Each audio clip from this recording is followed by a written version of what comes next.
podcast. Ladies and gentlemen, boys and girls, we are excited to be live for you, just you, on this wonderful Tuesday. We're just a little early, but that's how we do it. We're surprised we're here. No sugar, no cream, coming at you, episode 77. 77. Boy, oh boy. That is awesome. We're on our way to 100. On our way to 100. Before you know, we'll be at 200.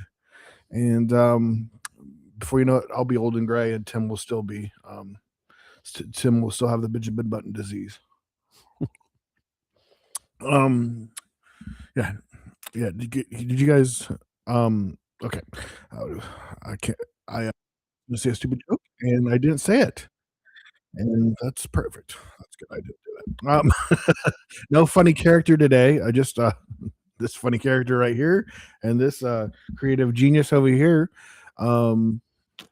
Another. I felt like you know when you feel like you wake up and you know that the weird feeling that rain gives you, like just kind of like you just want to sleep in. You want to sleep all day. I felt like that today. Like I felt like it rained, but I guess it didn't rain at all. Tim didn't think it rained, and I mean, I went outside and it hadn't rained, but it just all right. It was dreary. I am sorry for checking out there, nephew. I had to make sure everything is working. Did you go somewhere? Yes, in my mind, I did. You know I what? did not hear one word you said. I hope you didn't say anything bad. You know what? This is gonna shock you, but I thought you were in the room the whole time. I did not see him leave once. Because if you didn't know, during that first 3 minutes there, Tim took 2 bathroom breaks. He just drank a lot of coffee. No big deal. No, you're good. I was kind of just talking to myself. I was just waiting for you to. I thought you were about to say that we're gonna have to start over. The way you paused. No, I'm getting better. I'm getting my tech abilities is we had to fire getting Bob. better. And let me, before I say that, make sure the mic isn't muted. Oh no! No, I already did check it. I did check it. We're coming through. Good, volume. good. The tail levels are nice. Tim has to do all our Tim is the heart of this podcast. He does a lot of the things. You that know I how don't things do. I'm work. kind of the comic relief. The talent, all the talent has to do is show up and be funny, smile and nod, and do my thing, and do the podcast. And that is the funniest man in Nashville. Which Seth. Which Give is it up important. For Seth. Which is important. Yes. But I mean, and so I'm the straight man. I'm the straight man, and my job is to keep it together technically. He definitely keeps us together. We would fall apart, and there would be no podcast if it wasn't for Tim. But we have a blast doing this. Hope you guys enjoy listening to it. I was talking to some friends the other night, found out that they listen sometimes and get a kick out of it. Sometimes. Just sometimes. I had to let them know. Did you see the one with Rick the rock star? That one was pretty funny. Funny. And so today there may be some new ones on here, Seth, because let's go over to Instagram. Because I sent out an email today to my email list. Oh yeah. And I sent a link to the last vertical video short clip that I did, which was talking about Ilya Serov playing his unique trumpet at the after party, Kit Wakely's after party. And I don't know if this is the first time. I have an email list of thousands of people. Thank you for being on my list. I appreciate you very much. Some of you do watch the podcast, but I don't think most of them are aware that there's a podcast with the funniest man in Nashville on it. And so I sent that email today, and some may be tuning in. And I sent some links. I said we're currently on, and I know Seth has said this a number of times. We're currently on a number of channels. And we would, ideally in the future, when we're at podcast 200, it's only on No Sugar, No Cream channels. Wouldn't you think? Yeah, if we could. I mean, right now we're getting most of our, we're picking off your popularity with your music artists, but vice versa. You get to talk about it, and people get to learn more about you. And I mean, like I was telling you yesterday, when I get to know somebody better, like which we I was making reference to like somebody on a team or something. But same with music. When you get to know somebody at a more personal level, you become more of a fan of them, and you feel like that you know them better, and it makes you enjoy their content even more. Especially now. I mean, I've read some articles about what's going to be happening. Now you've got AI. There's an app called Suno that you can literally go in there and put some prompts, and it'll spit out a finished song. It'll write the song and make a production. Now, from what all I've heard, it's not bad, but it just doesn't have that last 10%. It doesn't have that unique character of a human being doing all of it. But AI is here. Now, I don't use any AI in production of music, by the way. Just want to make sure you are aware. And I will not. I will continue to play all the instruments, or have someone play all the instruments. All the instruments will be played, and I'll be singing and that sort of thing. So no AI used in this. No AI slap is what we need a sign. No AI slap on the back of our Bobby Lee in their podcast, which you've turned me on to, Bad Friends. They have a sign that says, Bobby Lee, I know you're watching. I know you're a big fan. That was a genuine laugh from my nephew. They just hit 5 or 6 years, a big milestone on this last podcast. So they were doing like a Star Trek themed thing. It was pretty funny. Yeah. Anyway, so I sent out this email to the people who are on my list. And again, thank you so much who are on the list, who have bought my CDs or subscribed. And a lot of them maybe didn't know that there was a podcast. So, I went on a rabbit trail. Yeah. So with AI, more and more, it's going to be more and more important for consumers of music to know the person and know that they're a real person. So what you talked about is going to be more and more important, getting to know the personality, because AI doesn't have a personality. And there are artists on Spotify now that are completely AI generated. Hello, Tim. My name is George. I would like to write music with you. I would like to play the fiddle for you. May I come on one of your albums and play George, along with you? Absolutely not, George.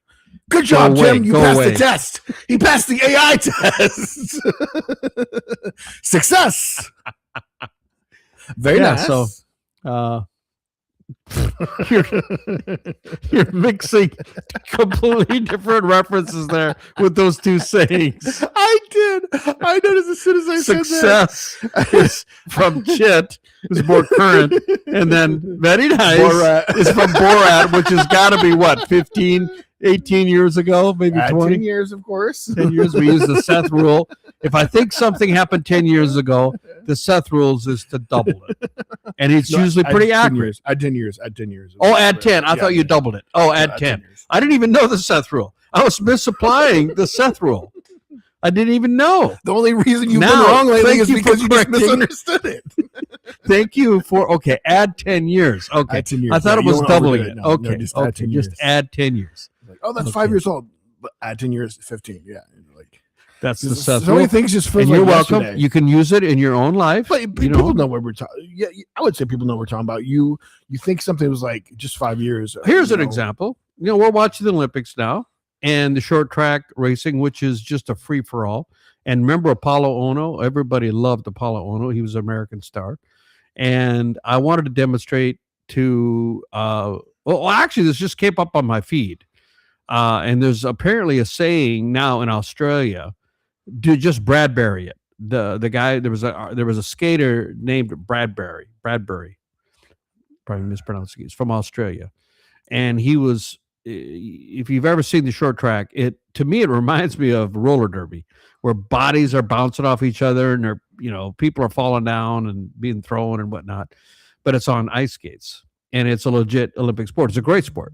And in the final, whoever crossed the finish line first wins. And Mr. Bradbury, I forgot his first name, Steve maybe, there was like 6 or 7 people on the ice, and he was all the way in the back. He was probably 5 to 8. They're all bunched together tightly. And he was straggling the pack. He was behind maybe 10 feet or more. And they come around the last go around and they're in the back stretch. And Apollo Ono was fighting with the Chinese guy. and a Korean guy. There were 3 of them up there, and there was a couple others. I think there were 4. There may be 5 in the race, and all 4 of them were there.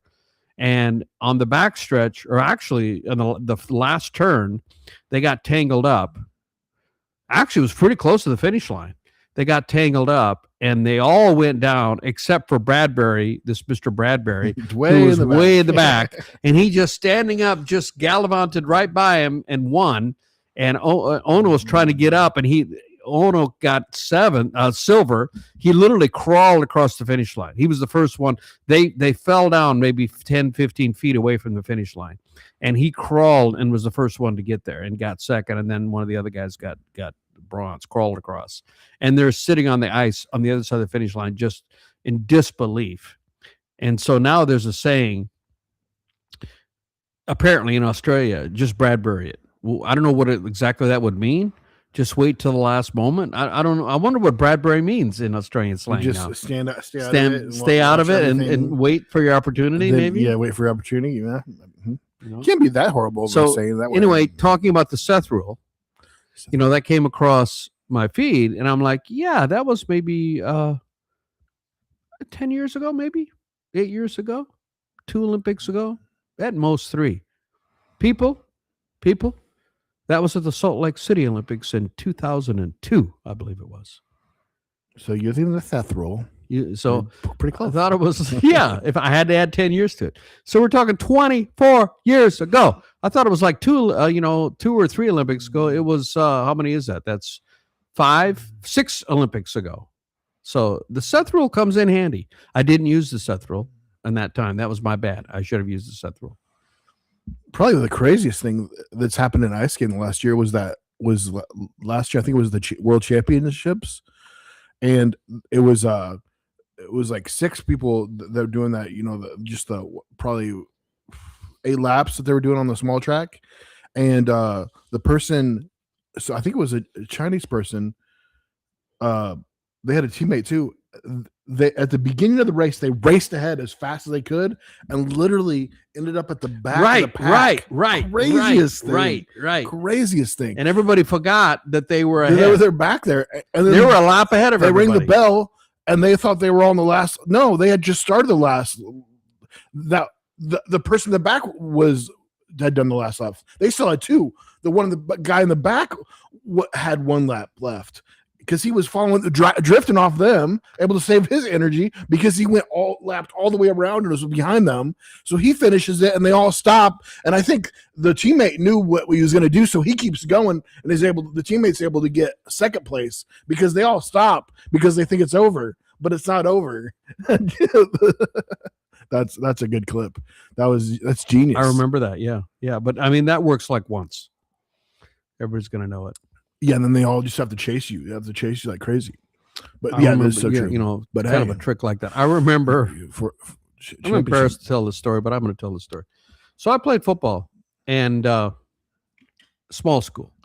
We played 11-man football. We probably should have been playing 9-man or 7-man, because at the end of the season, my senior year, we had 13 guys out, and you have to put 11 people on the field at all times. So, and it's only 2 guys could be resting at any time. Anyway, and we went 0-11. We were not good. My junior year, we were the final game. If we'd won that game, we would have tied for the conference title, but we lost that game. So then I think we were second. Very low population area. I mean, low population area, yeah. And so my senior year, our coach left. We got a new coach, and that I believe is the main reason. Our new coach, first-time coach, he'd never coached before. And the assistant coach from the previous year, I think he thought that he should have been coached. So he basically was, the head coach would say something, and then he would say, "Don't listen to him. Do this instead." Oh no! Oh my gosh, it was horrible. It was horrible. I mean, I could talk about that. But anyway, Coach Dane, he's passed away now.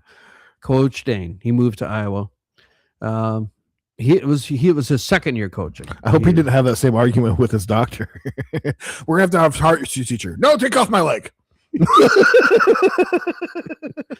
So what makes me think of it is trick things. Like, we hadn't won a game, and we were playing Sioux Valley, if I remember.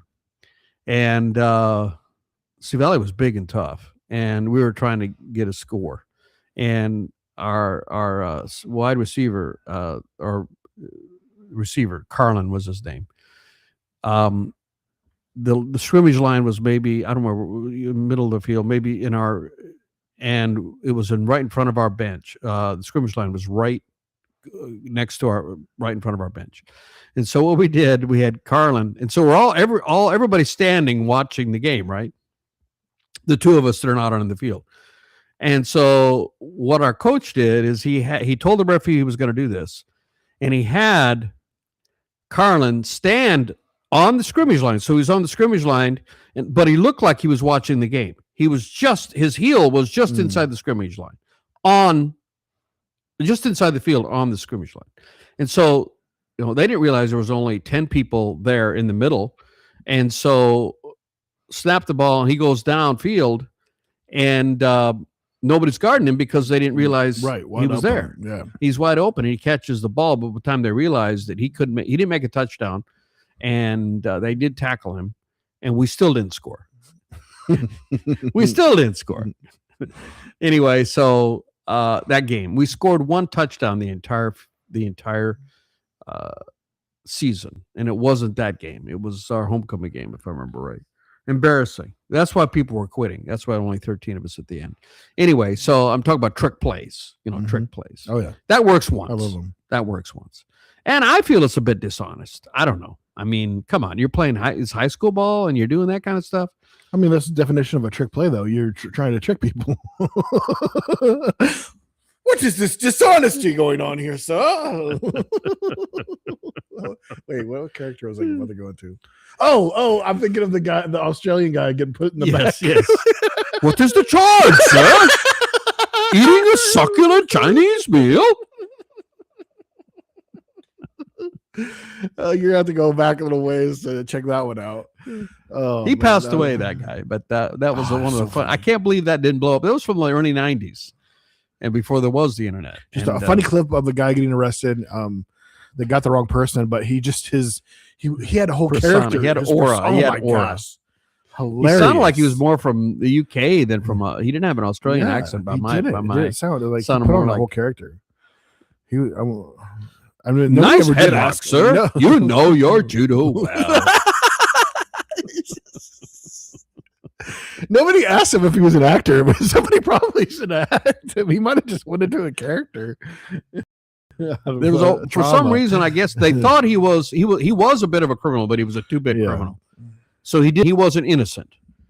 But they thought they were arresting a high-end, like a mafia, like a guy that was pulling strings and was real high-end, really important. And they had mistaken him for somebody for a guy that was just going to get a slap on the wrist. Yeah, that's all he was going to get. And so there was a lot of reporters around when he got arrested because they thought they were arresting this big kingpin of crime. And so he took the opportunity to make it into a spectacle. Yeah. And people are videoing it because they thought they were arresting this big kingpin. It's almost like the cops enjoyed the spectacle he was making because they took their sweet time. It's not like he was fighting back really hard. He was like fighting back, but like they easily could take him. They were just taking their time with it. I mean, they had to have known, some of you know they had some gold here. Like, hey, is somebody videotaping this? This guy's funny. Destiny manifest, people. Ladies and gentlemen, this is Destiny Manifest, which I don't even. What does that even mean? No, it's something else. You're close. You're close. No, it was Democracy Manifest. Yes, Democracy. Democracy Manifest. This is Democracy Manifest. Whatever that means. I feel like I still was slightly wrong. Oh, it's so funny though. Oh my gosh. Yeah. So you know your judo well. One of the guys is like taking it down. Yeah, somebody's got your headlock, and you go, "Nice headlock, sir. You know your judo well." Anyhow, news for me. Those of you who follow my music and listen to my music, thank you again. Thank you so much. And I have released 6 albums and 5 studio albums and one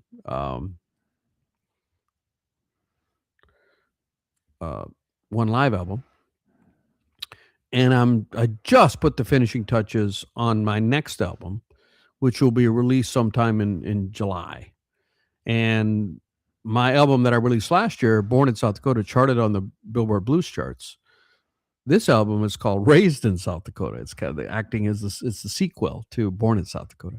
Every song on this album, I either wrote when I was living in South Dakota or it was a cover. There's 4 covers on the song, on the album. And the 3 of them, 2 of them I covered while I was in a band, doing cover band stuff in South Dakota.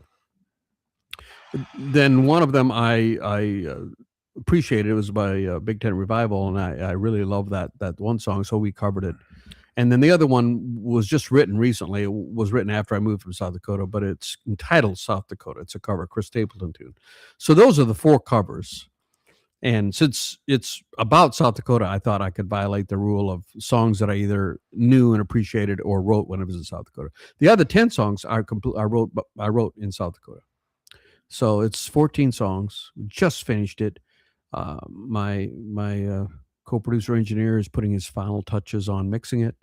We went to the studio and had Angela Prim and Harmony Hall do vocals. You would not imagine how much this guy charges him just to touch it. The final touches. He's there just touching it. That's what all he does. Isn't that crazy? I charge somebody, or who charged? Yeah, you said you charge your producer just to touch it. Put the final touches on it. He just comes up and touches it. So I'm so excited. I mean, it's going to be available as a pre-sale, and we're going to try to make it chart on the charts like Born in South Dakota did. So yeah, buddy. Get ready for the pre-sales and help me with that. Buy that. I'll make it inexpensive, and very excited about that. We're trying to get it out there. Tim's good music. We're going to travel tour the world. No sugar, no cream. Tim will Tim will featuring no sugar, no cream.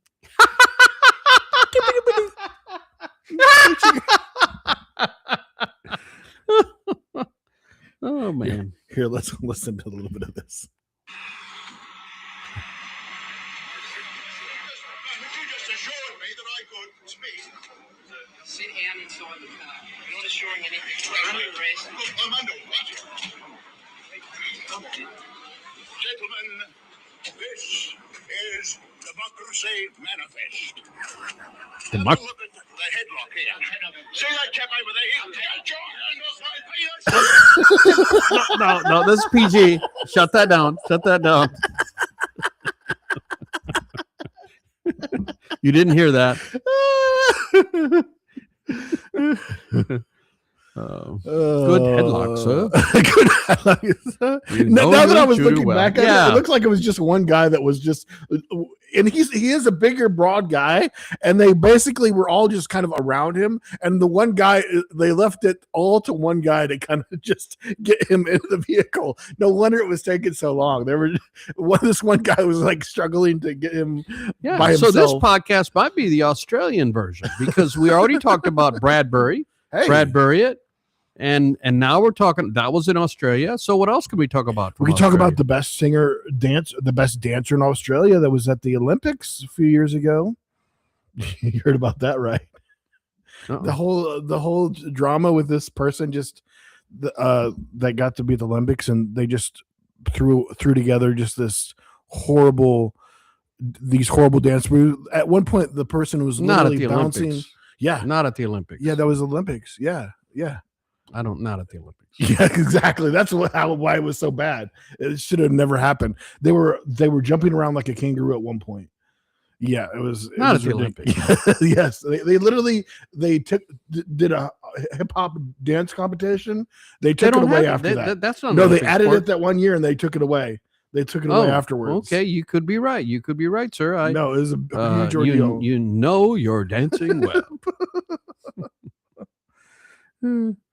But it became a big ordeal because it was ridiculous. And basically taken away from all the really talented dancers. And supposedly, was that winter or summer Olympics? It was summer.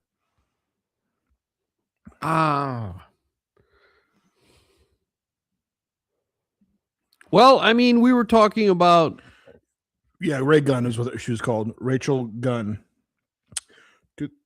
2000 Paris Olympics, 24. Okay, you are correct. I stand corrected. Even like Saturday Night Live. Literally, at one point, she had a dance where she was hopping across like a kangaroo. rabbit. I remember And a then kangaroo. she was on the ground and she was doing this stupid little spin thing with her legs.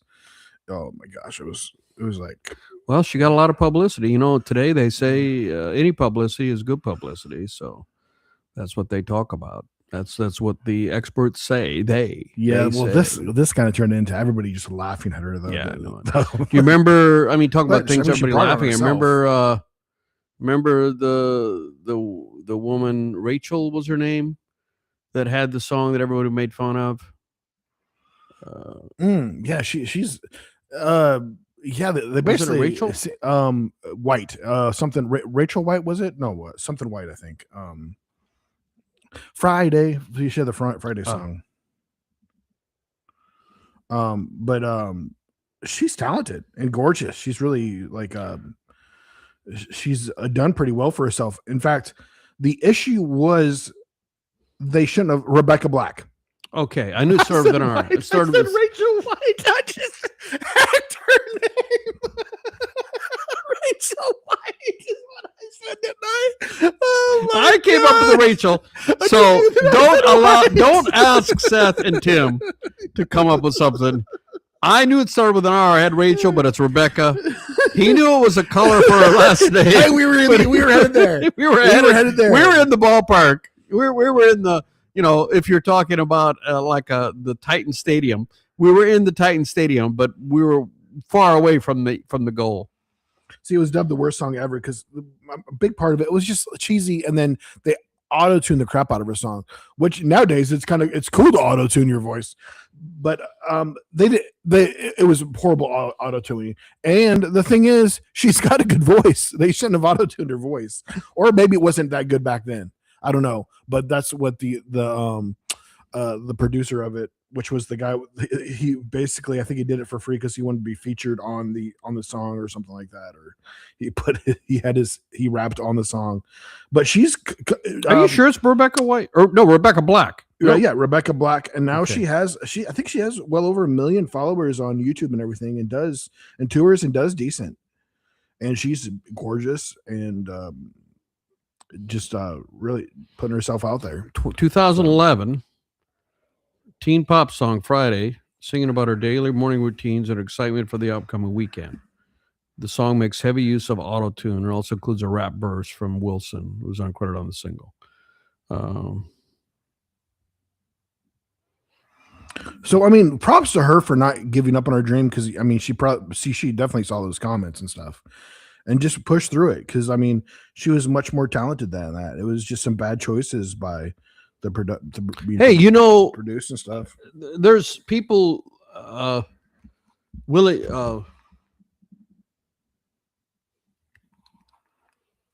trying to think of who are the Milli Vanilli, who didn't sing on their album, and they were forever. A friend of mine who I met at the Grammys, she was hanging out with the one surviving member of Milli Vanilli, and it was a big story and scandal. They won a Grammy and they had to give it back because they actually didn't sing on the album. They were Somebody just else two good-looking guys. There were two good-looking guys that had the vibe, and the problem is they had a producer who had them locked up within a contract and said, this is how we're going to do it. He wouldn't let them sing. I mean, they did sing. They were able to sing, but they were hit with such negative impact that they never really recovered from it. And the one committed suicide some years later. Oh my goodness, I didn't and know that. the one is still surviving, but he's dealing with it. He wrote a book about it. I think they even came out with a real album they sung. It just wasn't received very well. I mean, yeah, that was in the 80s, Milli Vanilli. So that was crazy. And so bad publicity can really damage you for the rest of your life. And I mean, you can't fix it. And it came out exactly how you thought. It would think too. It was the the recording of them not singing scratched or something, and then they're not. Right. They were lip syncing. Mhm, Right, they were lip syncing, yeah. People and that didn't know became it. People didn't know obvious it. that they were not. That they were. And now everybody lip syncs. Singing. That's the crazy part. Everybody, sadly, that probably would. You probably could talk about that forever. That's got to be annoying. Live, yeah, how live. people- I mean, a lot of times live people will especially if there's a lot of backtrack. dancing going on. Mm-hmm. Like I myself believe that's. I watched the performances of the Grammys for Best New Artist. I think there were 5 or 7. And I believe that at least one of them was lip syncing because they were dancing all over the stage. And it's hard to dance and keep your breath. You're out of breath. How are you going to sing when you're doing dance moves that take all your air? And then how can you sing properly? So, I mean, it's either dance or sing. It's hard to do both, I feel. I don't know for a fact. But and people it's give grace possible. now. They know what it takes, and I mean, a lot of times, like they're basically kind of singing with a backtrack or whatever. Like, but then you have people like Bieber who came out and just laid down the track and everything, and just sang from his heart, just his boxers. Yeah. Because Rockstar Rick because forgot. Rockstar Rick forgot his outfit. Or was there late because of traffic. They didn't tell him about the traffic. Did tell the traffic. I laughed so hard when I heard that again when I was making the notes. I was like, in a weird way, in that character, I believe what I was saying. I was like, that is the most ridiculous thing to say. Nobody told me there'd be bad traffic in LA. One of the first things everybody complains about. Absolutely. Of course.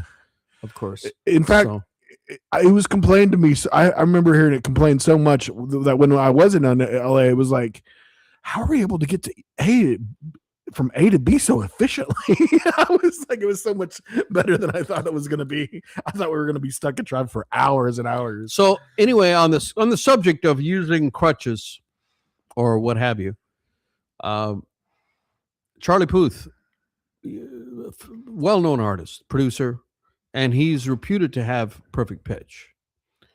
You know, if you know what perfect pitch is. In fact, I was in the studio recording Down and Under, and Gideon, the guitar player that had been hired by my co-producer, was there. I met him that day, and we were listening to the way it would go.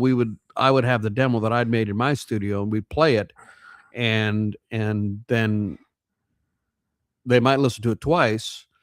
And Dane, the keyboard player, had already listened to them and had made charts. So they had the music in front of them, but it didn't have the key. It was a Nashville numbering system. So whatever key it is, you still can play it. You just shut off the key, and then that's what the Nashville numbering system is. It's the degrees of the scale. So you can choose in any key if you want to move it up or move it down. That's the beauty of the Nashville numbering system. Anyway, so we're playing it back, and I didn't remember what key I originally had done this particular song in, whatever. And I'm saying, I think it's in C, or don't remember the notes. And Gideon sitting behind me says, no, it's in B, or confirmed that it was in whatever key. And I turned and looked at him, and I'm like, do you have perfect pitch? Because there's no way, and unless you had perfect pitch without any instrument in your hand for a reference point. Relative pitch is when you have a note that someone gives you, and then you maybe can tell if it's up a half step or whole step or a fourth or whatever. But without any reference, if you can just hear a song and know what note that is or what key that is, that's perfect pitch. Oh, that's cool. Yeah, he did that on David Dobrik's video. Charlie Puth did? Charlie Puth did. Charlie Puth has perfect pitch. So I would think it's kind of a blessing and a curse, because, you know, if you hear something that's off pitch, that's going to bother you. It's like there are people who have super olfactory powers, smell and taste, and they smell like 10x more than what we smell, than the average person smells. And women, anyway, can usually, on general, have a better sense of smell than men, anyway, on average. But there are people who have like super, super taste and smell, and they can make a living doing tasting. They usually food tasting, or maybe smelling perfumes, whatever it is. But imagine the penalty that is. You get into a packed a train car, and you have the superpower of smelling everybody's slight BO that they have. I mean, that would get because you could smell it at 10x more concentrated than that we do.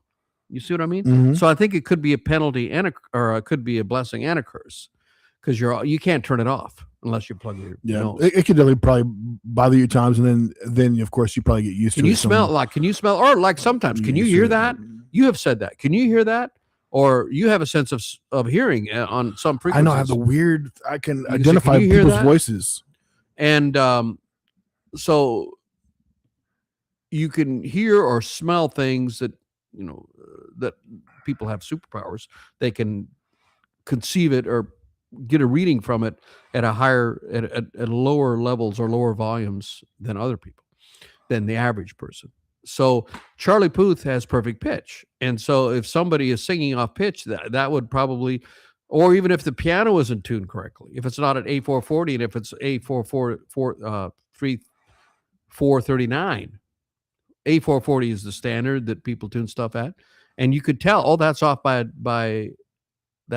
one cycle, one revolution, BPS, or one frequency. You have perfect pitch. Anyway, so Charlie Puth has perfect pitch. I think He did amazing at the Super Bowl. Well. That's the point I'm bringing up. fantastic. I'm finally getting that. There's a thread. Oh, I apologize. Nice segue, Seth. Batter up. There's a thread on that I just was looking at it today, and they're saying that Charlie Puth used autotune on his Super Bowl performance. Now, autotune is an effect that you can put on your voice to make it sound, it can be used as an effect, but it's often used to make sure your voice is in pitch. And I don't remember listening to him thinking, oh, he's using autotune.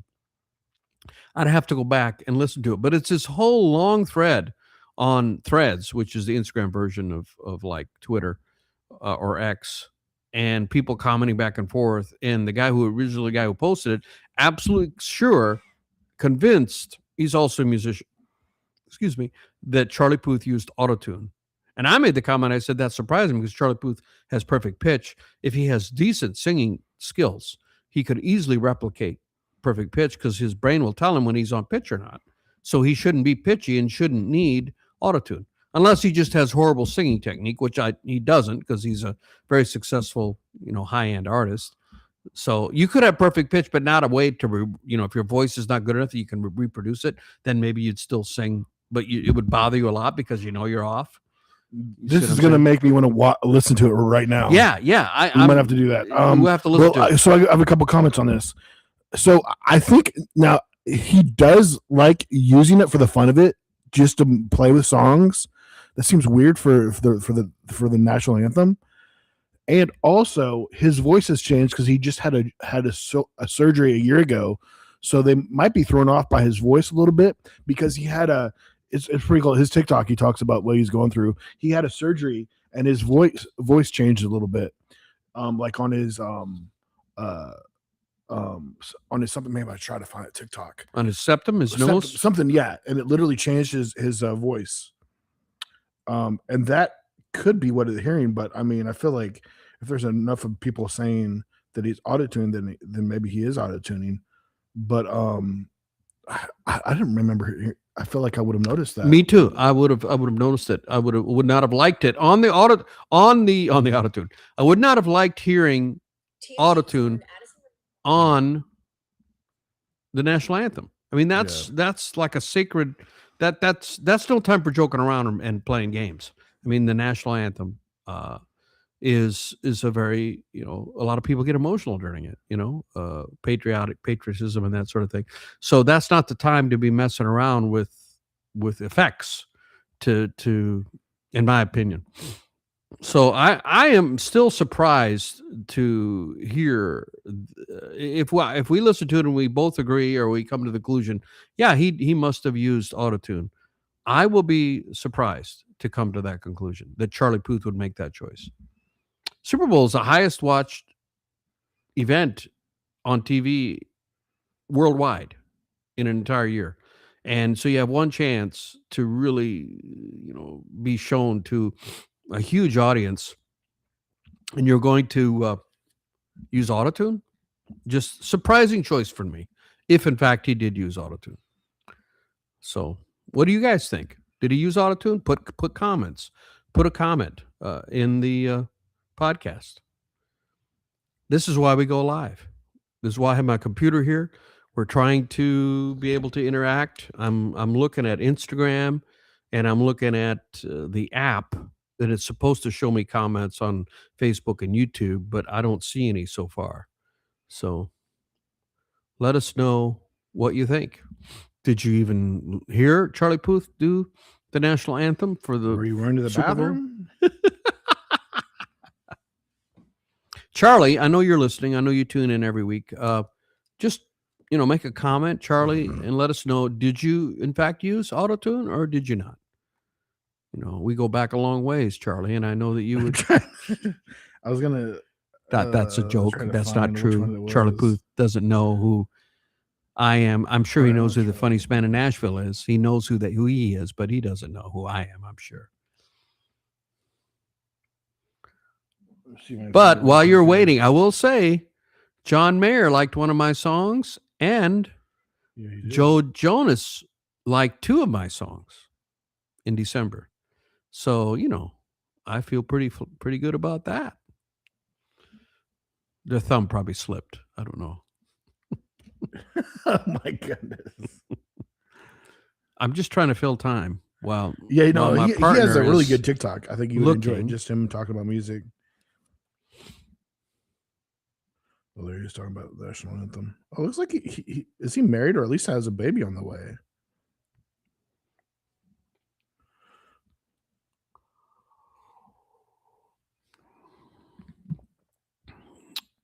Silence. This is the silent Sorry. moment now for you to, be alone with your thoughts.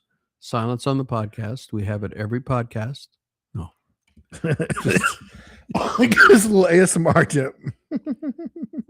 Silence. We have silence and soft sounds so you can relax and get into a very nice headspace. And Seth, can you give me some ASMR noises? Seth. What? You okay over there, Tim? We did do some ASMR, but it ended up not great because I think by the end we were screaming at each We other. were yelling. So if we ever do a bit and we call it ASMR, just be aware, don't turn up your speakers because most likely it's going to end up being at a high volume. We're masters of the range. We start soft and we go loud. But my mom always used to tell me, use your inside voice because I talk loud apparently. Let me see this. Well, what are you looking for there, buddy? Trying to. Pandemic being in the room convoy. I was trying to find. I think you have to give it up. I think you have to give it up. I give up. I throw in the towel. I throw in the towel animal. Good one. Thank you. Yeah, but yeah, he had a surgery and his voice did change. Out to try to find it, but yeah, should we watch the national anthem and see if it did if we think there is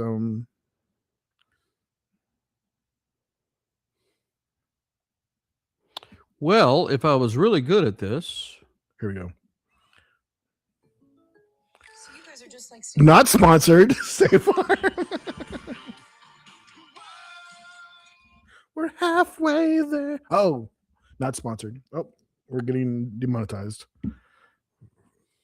Even though we're not monetized. 2 commercials. It is the national anthem. It was a pull out the keyboard and everything and a backup. What did you say? Can you see by the dawn's early light? It does sound like some filter. So like Rolling wheel at the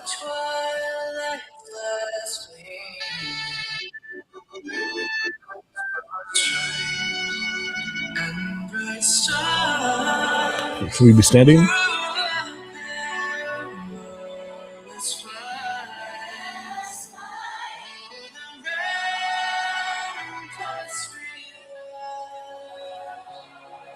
So gallantly streaming,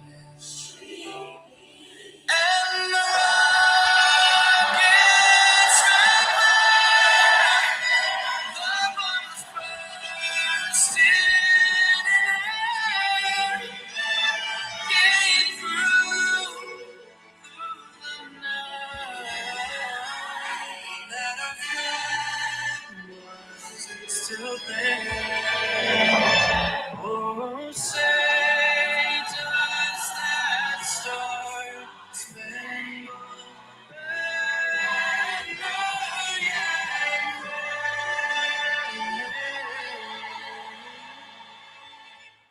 o'er the land of the free and the home of the brave? Well, it's not obvious to me. I mean, what do you think? If there is, it would be super slightly. It just seems like it's being going through a really nice system. Like it, I mean, like the, you know, like it's just emphasizing his voice. You know, but basically his balance is like perfectly balanced. Like, you know, like they, I don't feel like it's auto-tuned. It's definitely not auto-tune enough for somebody who's like, oh, that's definitely auto-tune. Nope, it definitely is not, because auto-tune, you can definitely tell when something's auto-tuned. I mean, like Daft Punk and that kind of stuff. Yeah. You know. Oops. Foundation is moving. Well, that's interesting. I hope you could hear did a great that. I hope job. it wasn't quiet. Oh yeah, I think it was When- fine. I had it right there.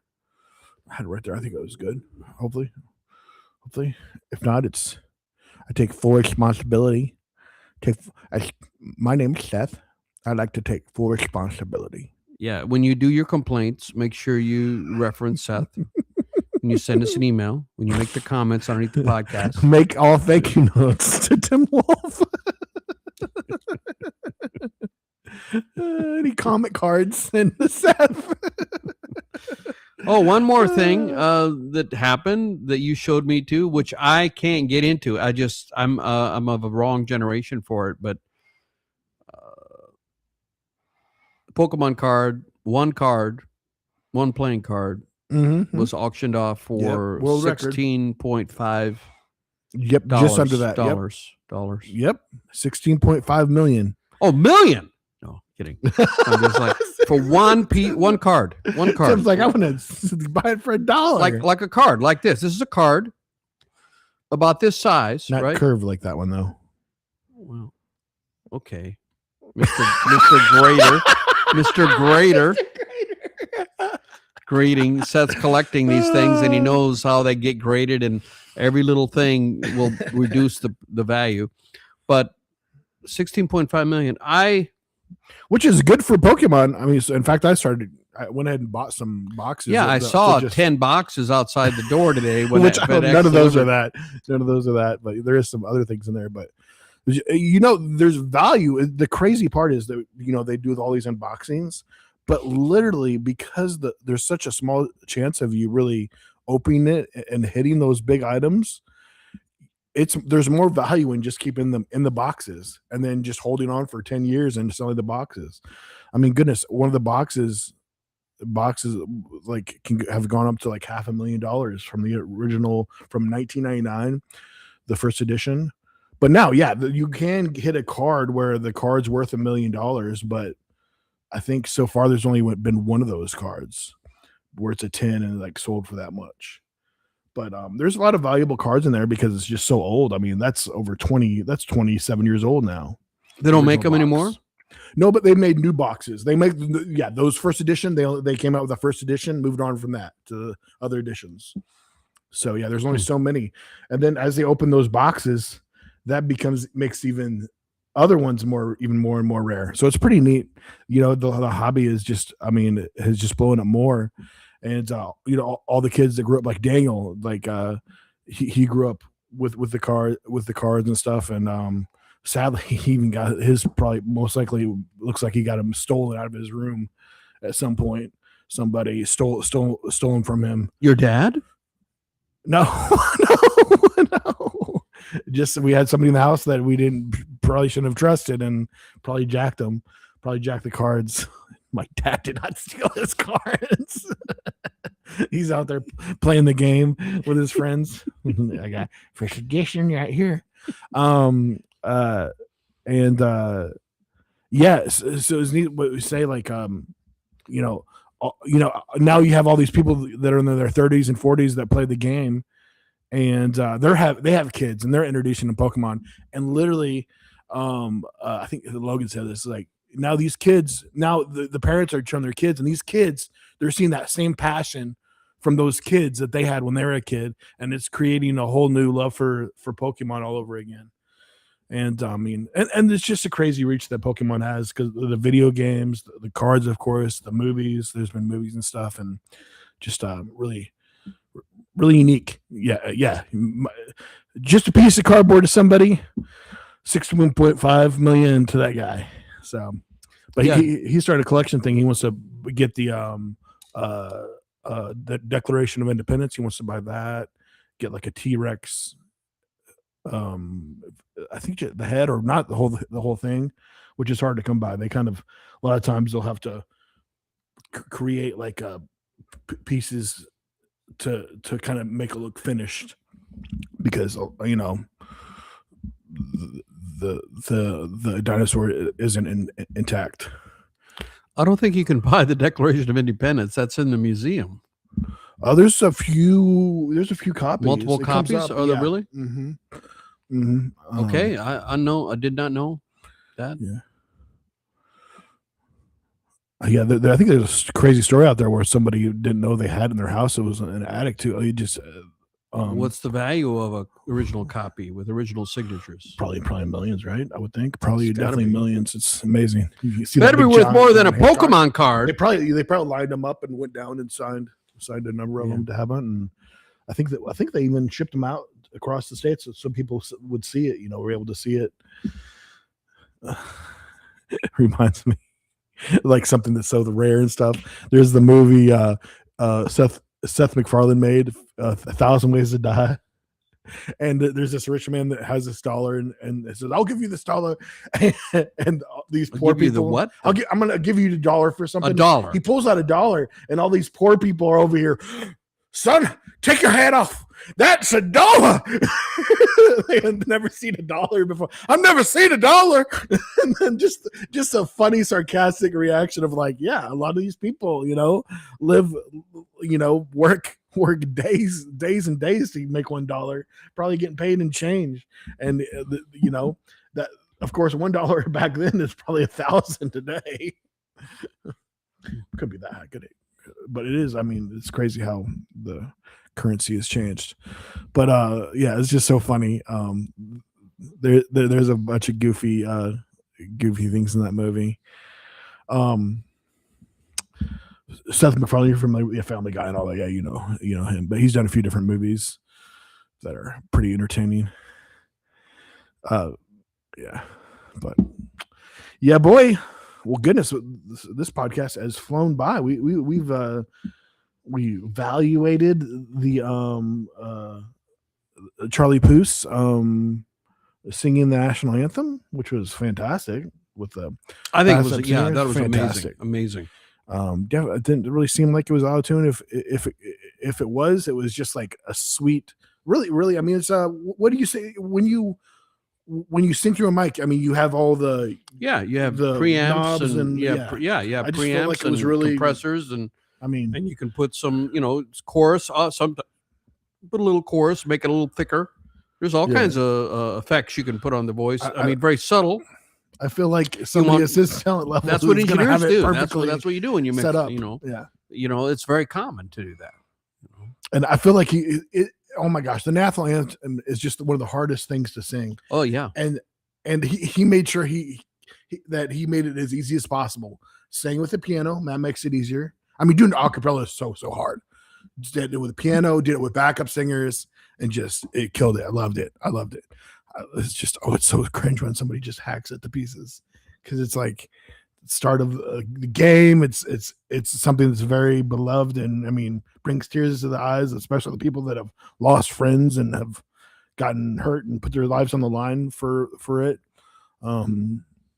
We're so blessed here in the U.S. We don't even truly understand the cost that a lot of people have made for us to live in freedom. Amen. Well, I think that about ties it up. We're getting close to an hour there. Anything else to add, Tim? No, I'm good. Tim is good, ladies and gentlemen. As a matter of fact, that's going to do it from us at No Sugar, No Cream Podcast. We thank you for tuning in. If you're on Facebook, please share the podcast. We do appreciate that, getting it out to more people. And who knows when a Rockstar Rick will show up again. I did get a call from him the other day. He's doing pretty good. He's working on his air guitar. Still feels really bad that he thought he told Tim that he only played air guitar and not the real guitar, and he really felt bad about that. So, but he's back on his medication. He's doing well. But guys, we will see you next time. Thanks for listening. Thanks for watching. Please like us on Instagram, Facebook. Thanks for watching Apple, Spotify, and of course, mostly on Facebook, where most of our numbers are. Thank you so much for watching us, guys. We will see you next time.